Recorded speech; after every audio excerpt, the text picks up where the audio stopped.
evening and welcome. America and Russia should talk, not Ukraine and Russia. The talk should be direct, and the time for those talks is now. Otherwise, we will see this guaranteed becoming World War III. It is time for America to come out of hiding. It is time for America to talk directly with Russia. Ukraine is doing America's bidding. It is doing NATO's bidding. It is doing Britain's bidding. It is doing the bidding of everyone it believes it is a part of, which is this ubiquitous, confusing category called the West. Ukraine is not doing its own bidding. And the talks between Ukraine and Russia, which are going to start, I'm told, a few hours from now, they mean nothing. They are at the most a band-aid, a temporarily useful farce. The real fight, and we need to recognize this, the real fight is between America and Russia. Until that fight is resolved, these talks are pointless. The talks should therefore be between America and Russia and Biden. Biden, the most useless, compromised, weak, ineffective, and cowardly president of America. He should stop hiding behind the Ukrainian sandbags. Either resign or show some courage and emerge from his sorry little trench. Russia won't. And so the only country, I repeat, that can stop a world war is America. Russia has suffered reverses. It has lost significant men and significant equipment. It might hit back hard. The consequences could be disastrous because Putin knows he cannot afford to lose this. And that's why I say tonight that Americans, tell your government, tell your president that come in and take responsibility. Because unless America comes in and takes away the reason behind all this, a world war is upon us. So all I'm asking for tonight is a wee bit of honesty. And shame on the American media for not being able to ask this question of their own government. Shame on them. What we need to do now is to stop this window dressing. Stop window dressing the situation and confront the basic issue. And the basic issue is this: making Ukraine a satellite state of America, which will serve as a front and a sponsored nation, ready to die to defend American interests if necessary. Even when America watches thousands of Ukrainians die and suffer and do nothing. So my focus tonight is on America. And this evening, ladies and gentlemen, more and more Republic Network crews are landing and have landed into the conflict zone. Across the world, people are writing to us, telling us how we're the only ones putting the situation into the ground in perspective and also giving it both historical background and not taking a convenient editorial position, like all those so-called Western news outlets. We have separate crews covering the NATO reaction. We are in Hungary, we are in Poland, we are in Germany, we are in the UK, we are in the United States of America, we are in Kyiv, we are in the Donetsk region, we are in Luhansk. And ladies and gentlemen, we believe that only Republic brings you neutral coverage. So thank you for your continuing support. And without further ado, hoping that the Americans and the Russians talk soon enough directly, let's debate, ladies and gentlemen, let's debate. The battle between Ukraine and Russia is getting fierce. Who will come out on top? Russia versus Ukraine in segment 1. And can the West continue with a one-arm distance strategy of the conflict? Or is it time for the West to come on the table directly with Putin? Debate 2. And here are the headlines this Sunday evening.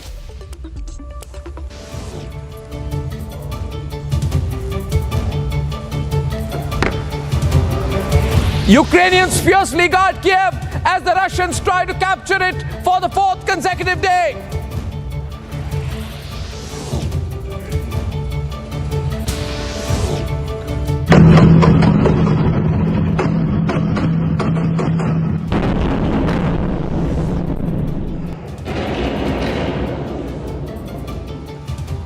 Russia enters Kharkiv, increases air and missile strikes in Kyiv.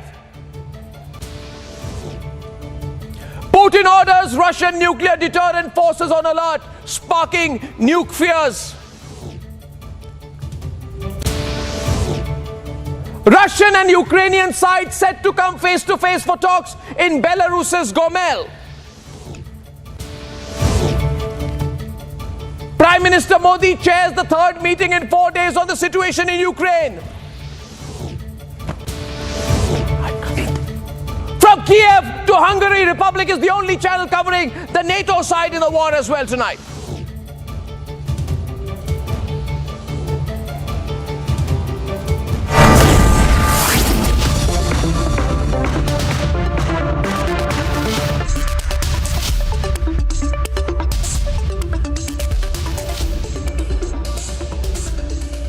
Ladies and gentlemen, for the last 4 days, Ukraine is giving a tough fight to the aggressive Russian troops. Ukraine is not giving in. It's fighting. It's fighting hard. And contrary to Russia's expectations, Kyiv has not fallen, despite no military support from the West. Now we all know that the next few days will be very significant in deciding the course of this war. Can Moscow overpower Kyiv? How far will it go? How many civilian casualties can it allow? Or can a strong resistance push back Putin's military? On the eve of the talks that we are hearing is happening right along the Belarus border. Here's a ground report from Kyiv. And then we have our direct Ukraine-Russia face-off tonight. Let's debate.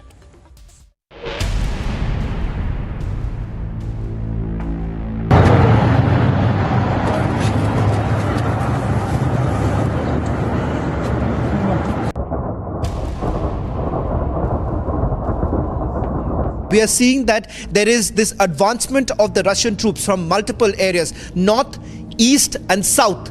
They're all being thwarted to a great extent, but we've been told that in Odessa and Mariupol, where there has been an intense gun battle, there has been more, sort of advancement that has been made by the Russian troops. Вы не раз на деле доказывали, что готовы в любых сложнейших условиях действовать максимально эффективно. Четко и грамотно решать самые трудные и ответственные задачи.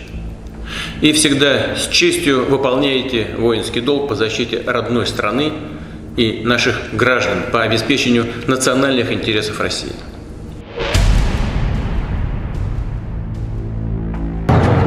Что там, красавый падает вверх.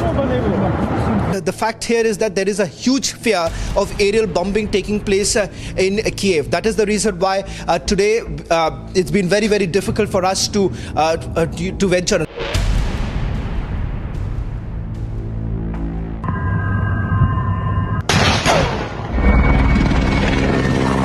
Under Ukrainian Grad rocket shelling and attack in the village of Pishevik, which was just taken control of by DPR with the help of Russian forces in the last 48 hours or 72 hours. I'm alive, everything's fine. Now, what you see right now are fighter jets on the skies of Kyiv, caught on Republic camera. Take a look at it. Low-flying fighter jets that you see. Clearly, that's the situation right now on the ground. That's just behind me, just behind me. Если бы с вашей территории не было агрессивных действий, мы могли бы говорить в Минске, в вашем городе. Когда вы были нейтральными, мы говорили в Минске. Мы много раз встречались. Так просто правильно, так правдиво, именно так, по-соседски, разговаривать нам. Once again, we stand for peace. If they refuse talks, the responsibility will lie entirely with the Ukrainian side.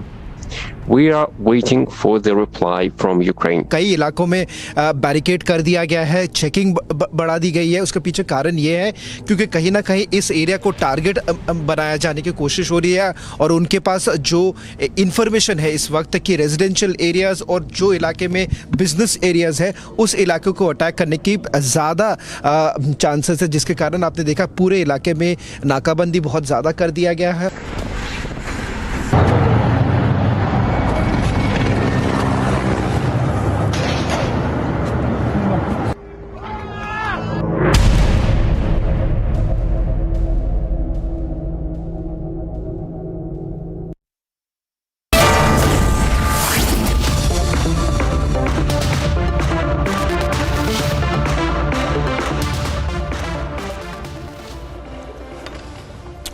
And on this debate, I have two perspectives, a Ukrainian perspective and a Russian perspective.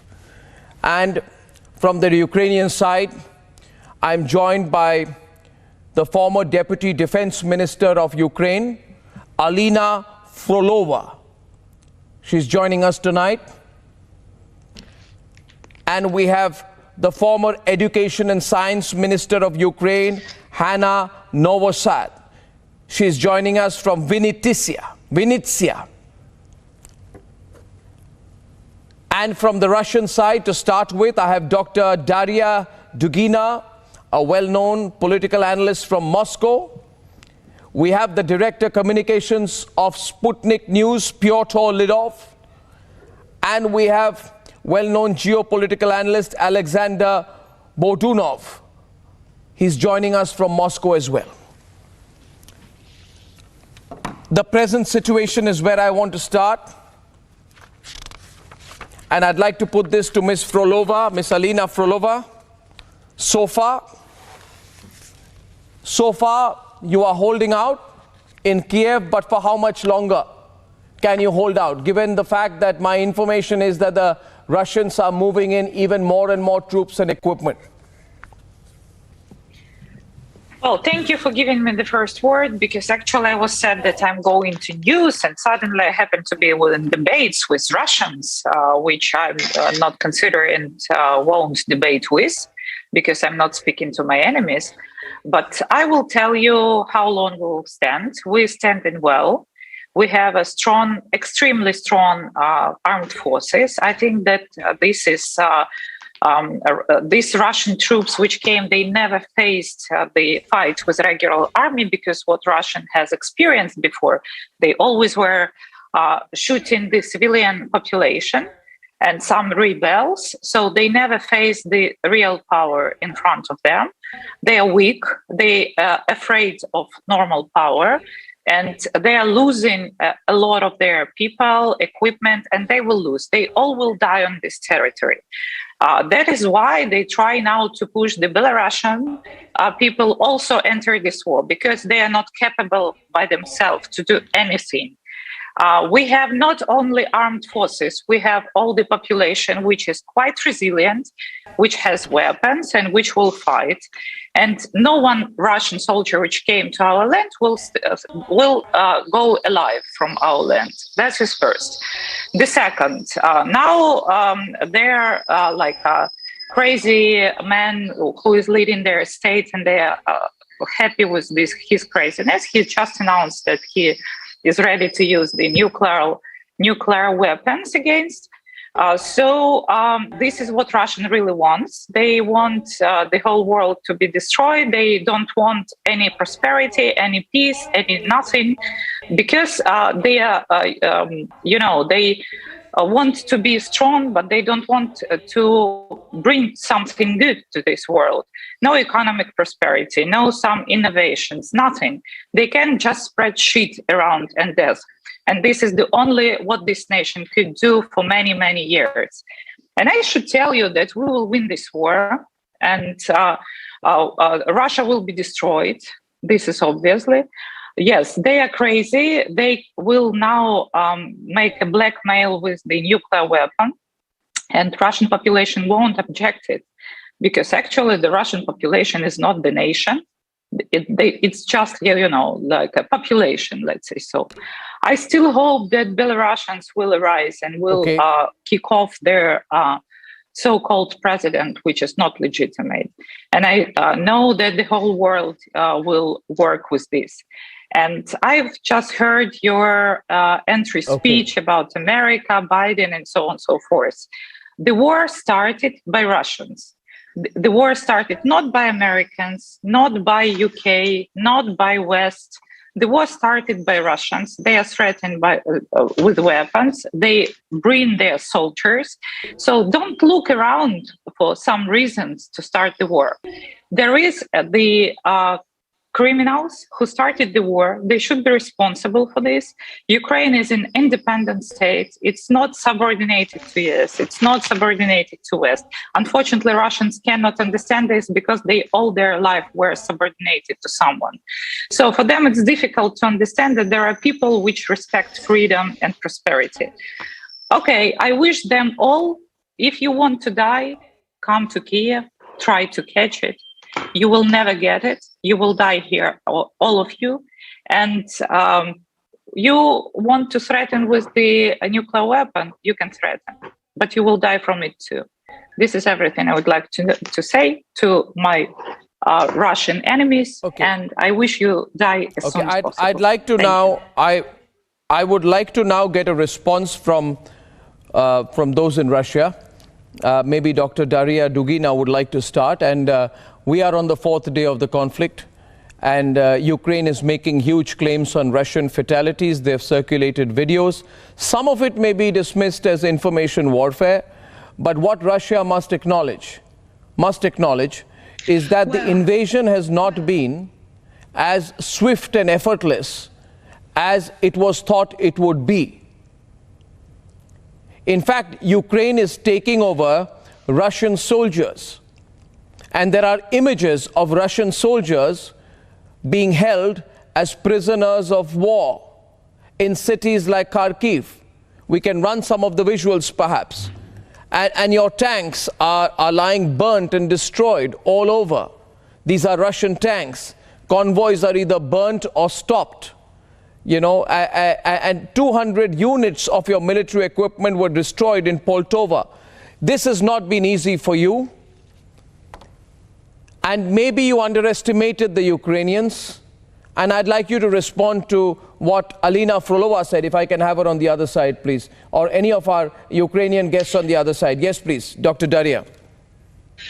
Yes, I thank Mr. Alina for saying this xenophobic rhetorics, because it's exactly what Kyiv is opposing to the proposal of diplomacy. And actually, all these arguments are the fake arguments, which are used usually not by Kyiv citizens, but I think this is the US narrative which we see again and again and again. And the rhetorics about the criminals is incredibly strange, because 8 years Kyiv was bombarding the Donbass. According to the statistics of UN, there are 152 children who died in Donbass because of the war. And these are not the warriors. These are the simple kids who died there in Gorlovka. The bombardments didn't start. The Minsk conventions was not working. And the fact that now we, even on this program, on the neutral territory of the Indian TV channel, are using, and Ms. Alina is using the argumentation about killing us. Look, this is really a violation of human rights. Here we see it obviously because it means that Russia has no right to exist. Exactly what Mrs. Alina said, that please come to Kyiv and die here, and that Russian nation doesn't exist. I'm sorry, but in the state of debate and in the state of war, we need to speak, we need to talk, and that's exactly what Russia proposes. Russia is for the constructive dialogue. When you was launching this program, I was attentively listening to, and you said a very important thing. Intervene. Sorry? If I may intervene, my question is, I just want to make a small intervention, Dr. Daria, if I may, Sure. And that is it not true is it not true? And let's hear from the other side, from Vinnytsia, we have Hannah Novosad, that there is huge reverses which the Russians have faced, and there has been a bigger resistance than perhaps you anticipated. I just want to bring in that aspect. Maybe I just go to Piotr to get a response to that. Piotr, would you not admit? Would you not admit I will, the resistance has been stronger? If I may, I will talk to that. Okay, Hannah wants to come in. Hannah Novosad, former minister of Ukraine, wants to come in from Vinnytsia, and then Piotr will respond. Yes. Piotr will respond. Yeah. Thank you very much. First of all, I'm really honored to speak to the Indian audience and to all those who view us in India. I've been the former Minister for Education in Ukraine. And last week, I was peacefully studying in the US, but I had to come back to Ukraine because of some murderous neighbor of ours decided to start a war. And I returned to Ukraine like 2 days before Russia started bombing peaceful city of Kyiv. I woke up on Thursday morning at 5 a.m. because bombs have been exploding 5 kilometers from my home. What I want to say, first of all, I want to reiterate what Alina said. We are not going to talk with our enemies. We are not going to talk with those who come to our homes, try to, you don't talk to your rapists, you don't talk to your killers, you take a gun and you shoot them. And that's what I want to say to our Indian partners and friends. India is being named as the biggest democracy of the world. And everyone now sees that Ukraine is the biggest democracy of Europe because we stand up for our independence, we stand up for our freedom. We've been doing that the whole 300 years that we've been under Russian Empire. We've been doing that while we've been under Soviet Union. We gained our independence and we are now going to defend it until the last drop of our blood. So each enemy that will come from Russia and from Belarus will be shot by Ukrainians dead. We are now not the army of only 500,000 army men. We are now the army of 40 million citizens who are now getting prepared to fight you, to fight every man who crosses illegally our land, who bombs our kindergartens, who bombs our hospitals, who kills our civilians. And in your intro, you said that this is America who has to talk with Russia.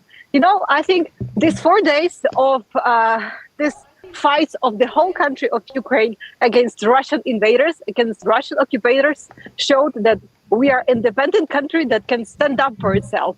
We are a country that, does not have to depend on US or any other allies. However, we are thankful for all the support that we get from all the civilized world. The civilized world where Russians are holding their actives, where they have their shareholds, where they have their villas, where they want to live. They don't want to live in Russia. They want to live in civilized world. But for that, they will have to pay. So having said that, I really want our Indian friends to understand that Ukraine now fights for its independence. And once again, if someone comes to your house, wants to rape you and kill you, what do? You don't hold negotiations with these people. You fight for your life. And that's what we will do. And I'm really thankful. I do appreciate your attention. But now I will hop off this so-called discussions because you don't talk with your enemies when they still bomb your cities. It's now 5 p.m. in Ukraine where I'm now. And nights are the most horrible time because you should still hear the other side. No, I will not hear because tonight they will. You could still hear the other side. With missiles. No, you know what would you now? Every man and woman in this country because Molotov cocktails because Miss Hannah, can I ask you one question? Can I just ask you one question because we are confused. We have been hearing that there are going to be talks and that there has been an agreement and it's been confirmed from Zelensky's office that there are going to be talks. Yes, exactly. If you allow me to answer, there have been information from our office of the president that our president agreed to talk on the border with Belarus, not in Homel, on the border with Belarus, on the neutral territory. So those negotiations potentially might take place within some hours. We don't know. But they will not take place in Belarus, as you said in your intro, not in Homel, because Homel is the city that actually bombs us upon the order of a Russian murderer who sits in Kremlin. So I would say thank you once again on that, and I will hop off this discussion because yes, I appreciate. Piotr, are these talks going to happen? Are these talks going to happen? And my question to you is, will talks work unless militarily there is some kind of a ceasefire? And the ceasefire cannot just be in Belarus. How can talks happen or be successful if the attacks continue? Piotr, please. Well, I've got a question. I want to address a couple of points here that was said before, then I'll address those. Well, first of all, I must let you know I worked for about a year in Pakistan, spent about a year there. Not even once I heard from any Pakistani, and we know what the relationship between India and Pakistan is, that there is no such nation as India. That's one point. Second, I think you're doing a very good job as a media, but what you're showing is very one-sided. You're showing burnt tanks, captured soldiers, etc., but there are both sides. So it's a tragedy for both. That's important to understand. And now to your point. Now, peace talks. What I have to agree, Arnab, is to what you said in the very, very beginning. The talks should be between Russia and the United States. This is not the war between Russia and Ukraine. You can call it the war between Russia and United States. And it was started in 2008 by the United States and its NATO allies when they actually, in Bucharest, they announced that they are willing to take Ukraine and Georgia into NATO. That's when it all started. And now there's the price Ukrainian people and Russian people have to pay for this, unfortunately. Now, talking about the current talks, I can tell you, if they reach something good, ceasefire or what have you, despite of what our colleague from Ukraine is saying, they're not going to talk, well, their president is willing to talk. So let there be talks and let there be a ceasefire and let there be an agreement. But I agree with you once again. I want to reiterate, it's not between Russia and Ukraine. It's between Russia and the United States. And it's a question of security for Russia, which is the question of its existence.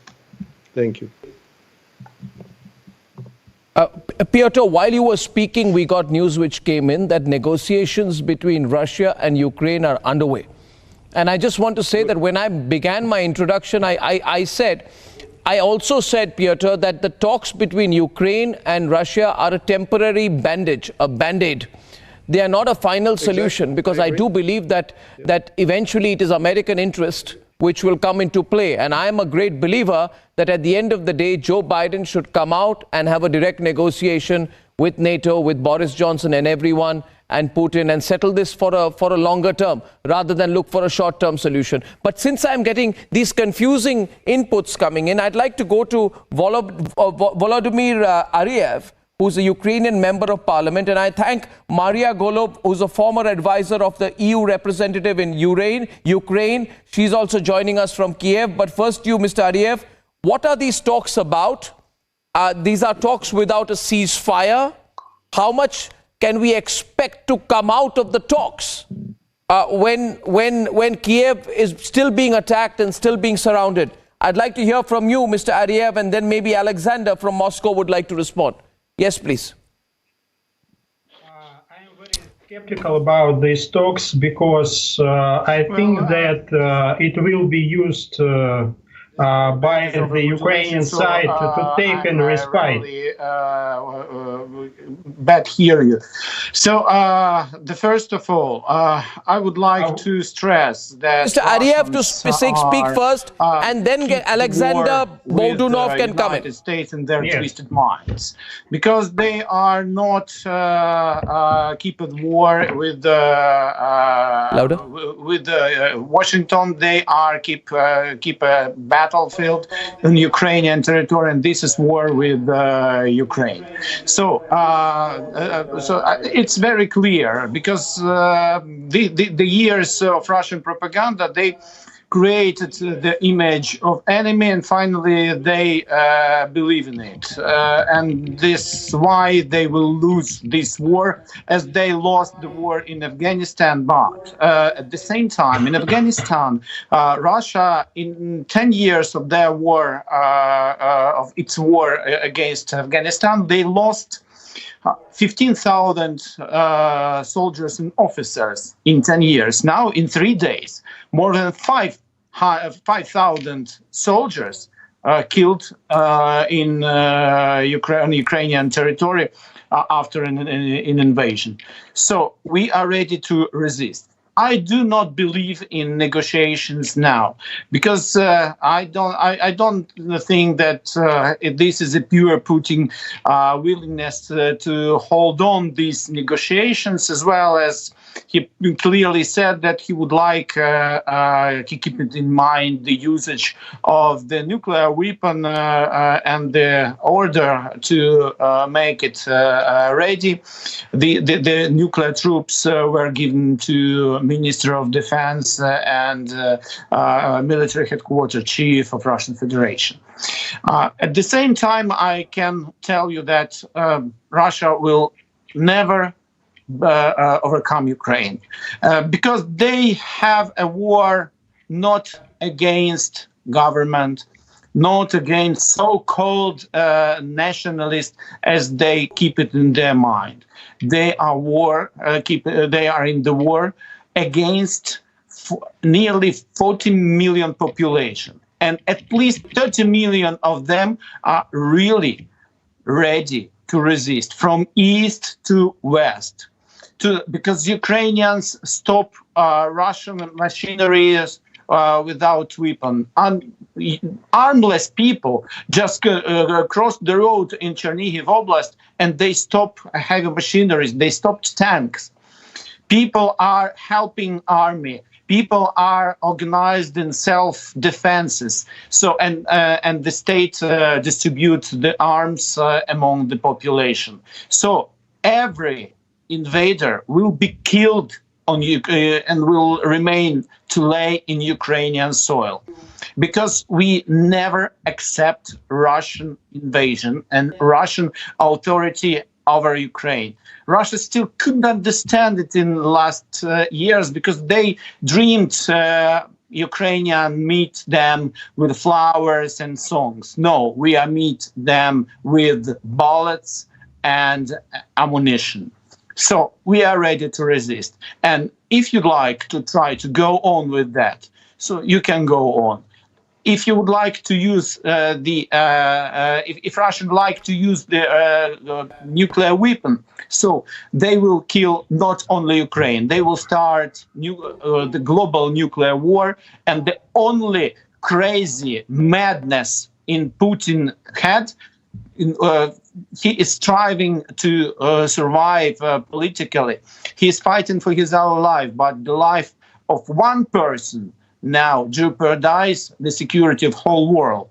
So Ukraine will not be eaten by Russia, but Russia now really under threat to the rest of the world with nuclear weapon, and that is terrible. And this utter madness should be stopped. No, I would like to get a response from Alexander, but before that, a quick 30-second breaking news input coming in about the talks that have apparently begun with Abhishek. Abhishek, where are the talks happening? Who's representing both sides? What are the terms and conditions? What details do you have?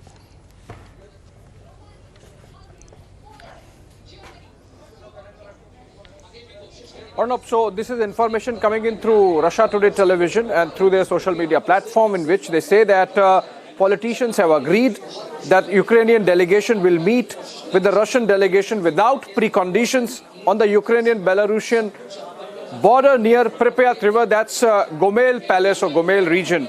That's where these talks are happening, Arnab, from both the sides. There are both ruling party and opposition MPs so far as the Ukrainian delegation is concerned, and from the Russian side there are people from the Ministry of Defense and Ministry of Foreign Affairs. So those talks have begun. The only thing interesting I found, Arnab, was that the Russian media says that those talks are unconditional. How they can be unconditional when 100,000 Russian troops are there on Ukrainian soil? That would be interesting to watch out. That's my question. That's my question to Alexander. Alexander, talks have begun, and the Russian media is very keen to present the perspective that talks have begun. But there doesn't seem too much solidity behind the talks. After all, are the Ukrainians going to be really open to talking to you when the attacks are continuing? And how fruitful can these talks really be? As I have said, I am very skeptical about these talks because of the rhetoric of our Ukrainian counterparts in this discussion, first of all, and the rhetoric of Mr. Zelensky. When Russia has started these military operations, it acted very gently. For example, it didn't bomb the barracks of Ukrainian forces. Only military armament and installation were bombed. But I think that for many Ukrainian nationalists, and we have seen today a very nationalist attitude, this was a sign of weakness. But as we see today, some parts of Ukrainian elites, or maybe Mr. Zelensky, suddenly are ready to talk. I think that it's a trick. They will use it to reinforce, to regrab, to receive supplements for the NATO allies, to receive so-called volunteers that may be private military companies from the West or Islamist extremists, because Chechen separatists, for example, Chechen Islamist leaders like Ahmed Zakayev are ready to bring to Ukraine the Islamist counterparts. There are also talks about the possibility to bring Islamists from Balkans and Syria. And this will create a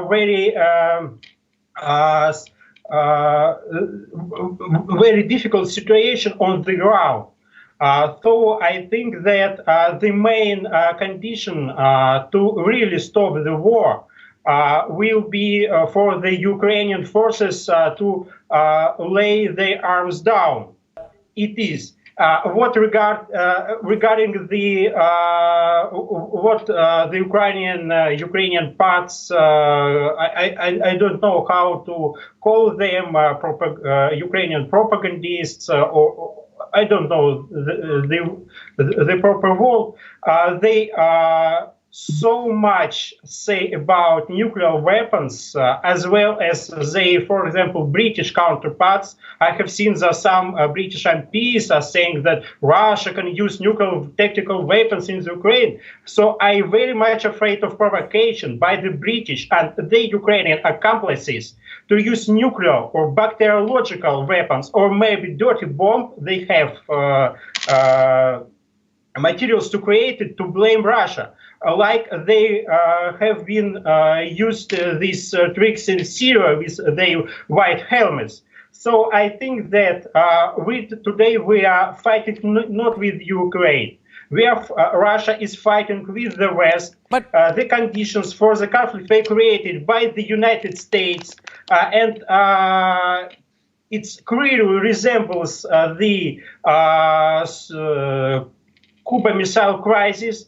And if the United States opened the way to arm Ukraine to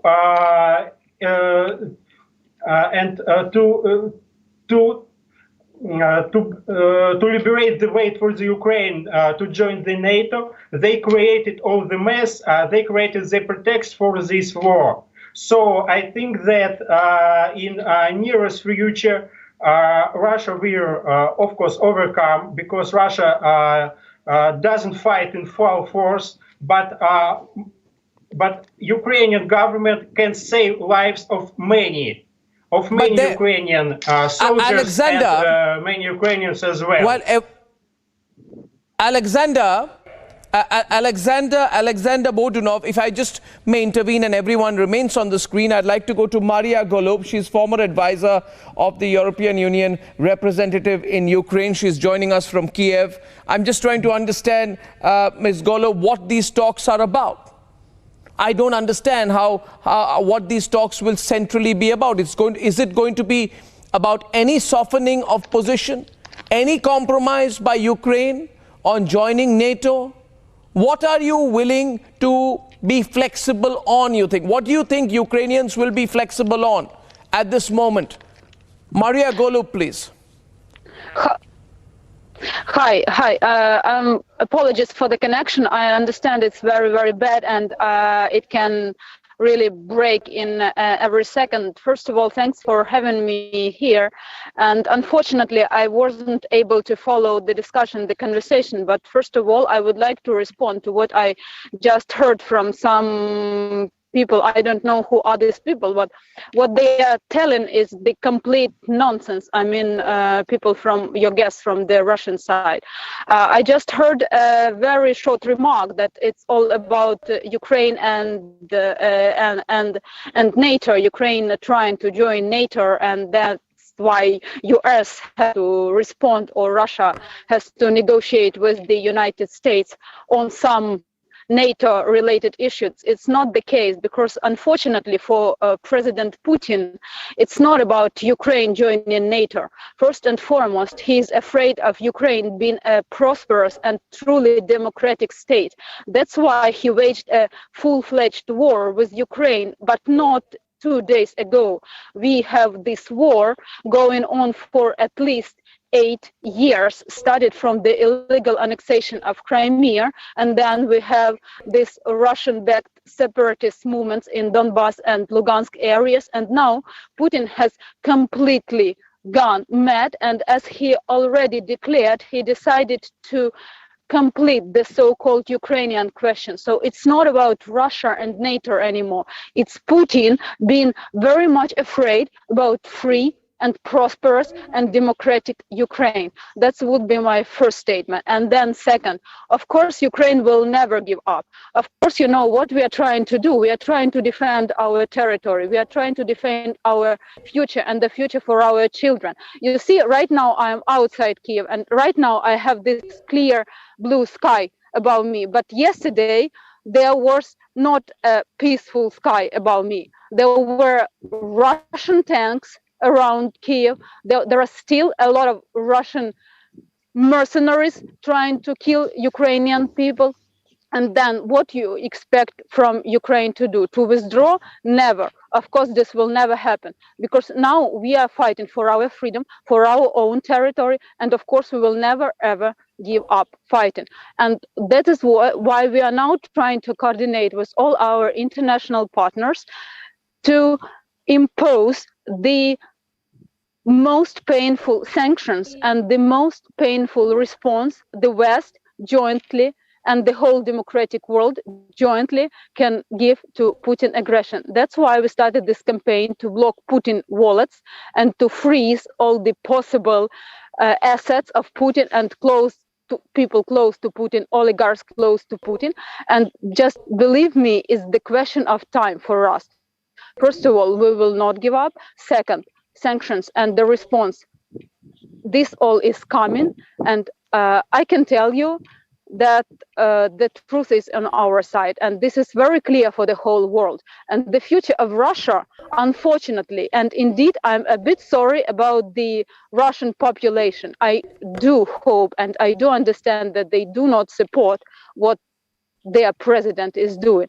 But unfortunately, the future of Russia is very, very bad. So full isolation, no access to anything. The technologies will be also blocked, and it's a question of time and the very, very clear response from Ukraine. So this is what you can expect, and of course, no weakened position.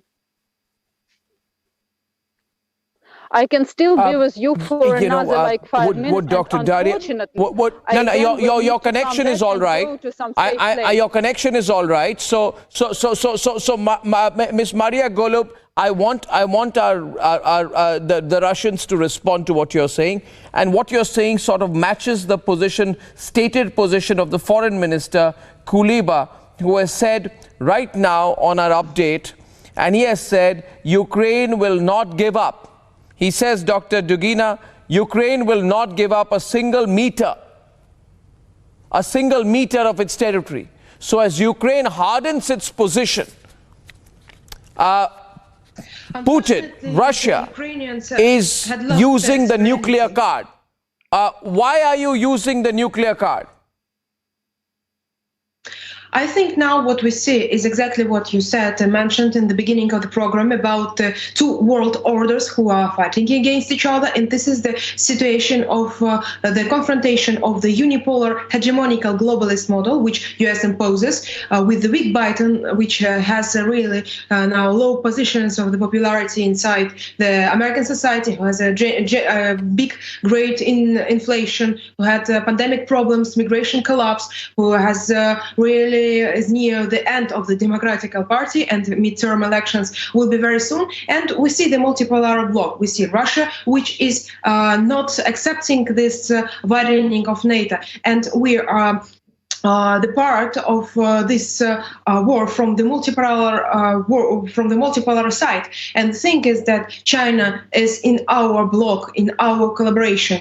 Also, I wanted to know that thanks to India, that we had the telephone talks with Vladimir Putin on 24th of February, Halt talks, where he described and did the argumentation of what's going on in the Ukraine, which is very important because India is our partner, and here we must have a full dialogue. And India, I will remind, is not accepting the unipolar hegemony of United States, is collaborating and making and creating the new multipolar world. So the thing is that also you mentioned Kuleba, and the thing is that the government in Ukraine is not legitimate. So the rates of the President Zelensky are very low, and there is no support of his position.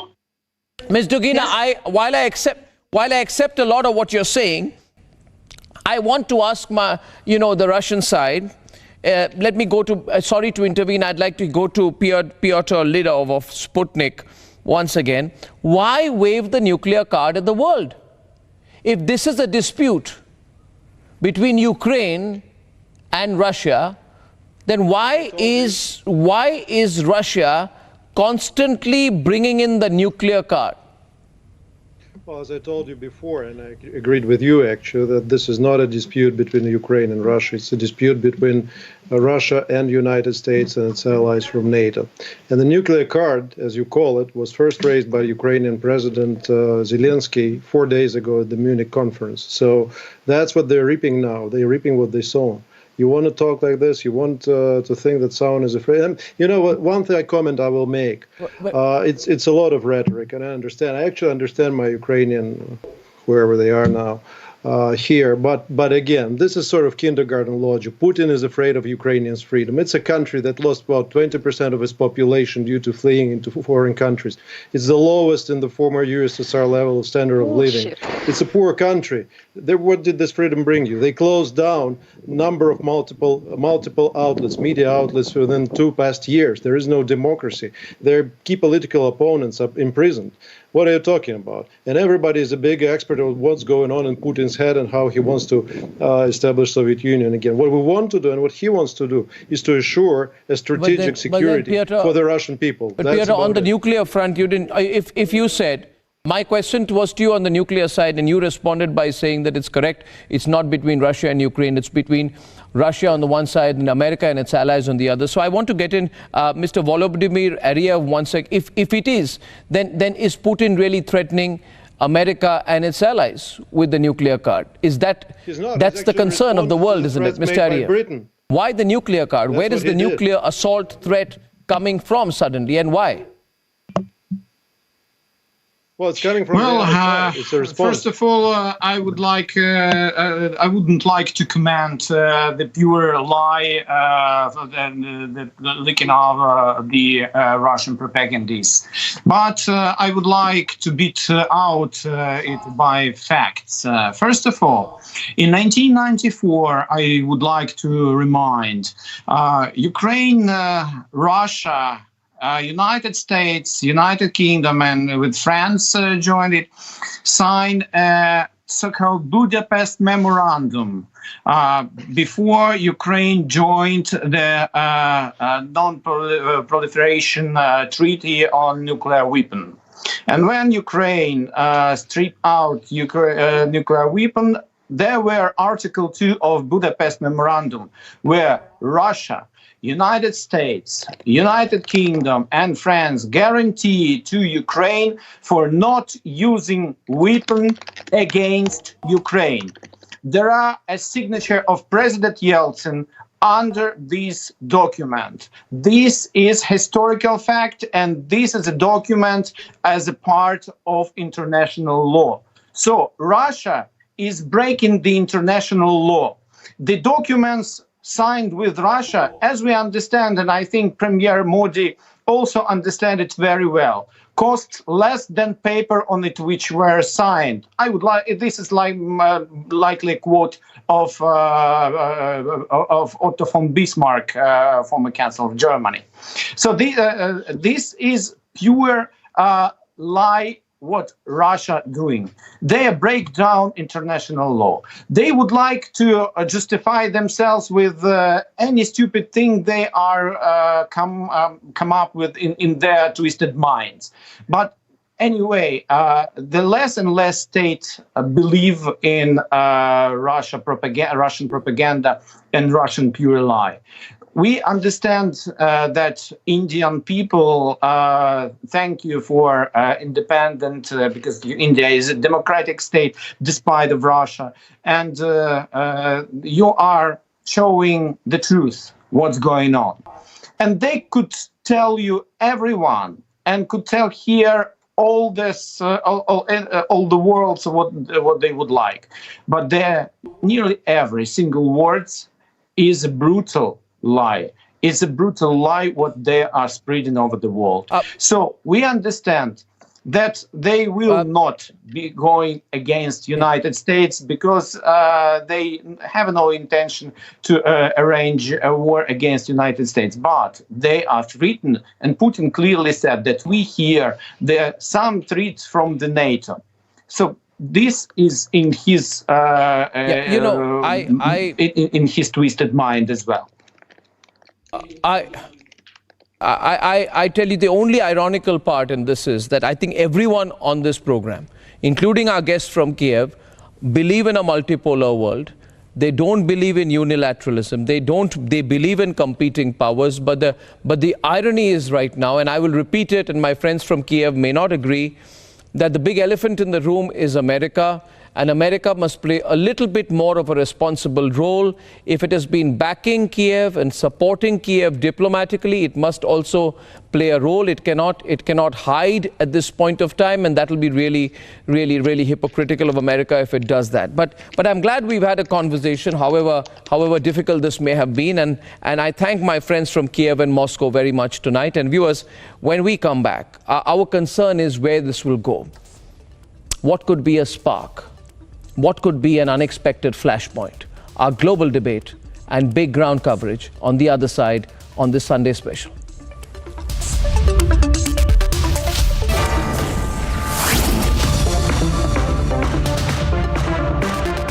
भूल गई? Next weekend का तो plan है ना?